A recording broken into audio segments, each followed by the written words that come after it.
सैया जी लहगे सुता दिहले बहाटे गजब के फीलिंग धरा दिहले बहाटे ए राजा। सैया जी लहगे सुता दिहले बहाटे गजब के फीलिंग धरा दिहले बहाटे मजा तले है राजा चादर ओढ़ा के हतारे मारे ऊपर दोनों बूफर बजा के भतारे मारे ऊपर दोनों बूफर दबा के।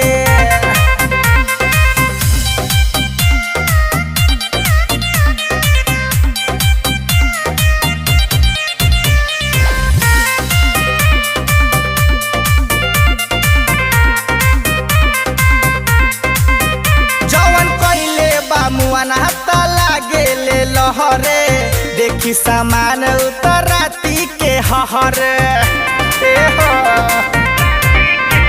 जवन पहले बामुआ नहता लागे ले लहरे देखी सामान उतराती के हहरे बाजा में धरे राजा कमर दबा के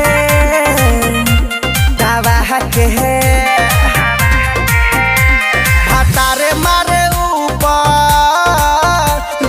बूफर बजा के भतारे मारे ऊपर दोनों बूफर दबा के।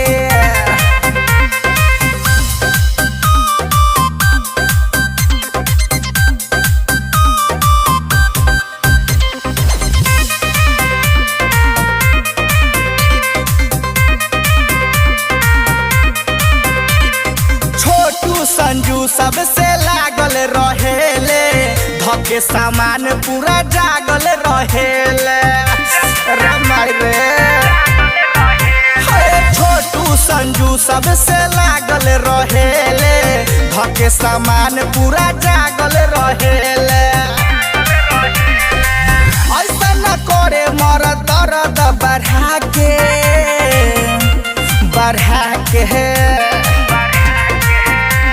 भतारे मारे ऊपर दोनों बूफर बजा के भतारे मारे ऊपर दोनों बूफर दबा के।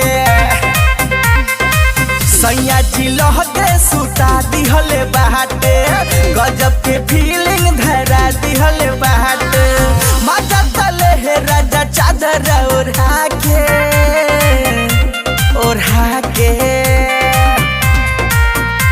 भतारे मारे ऊपर दोनों बूफर बजा के भतारे मारे ऊपर दोनों बूफर दबा के। ए रहे दना ए राजा।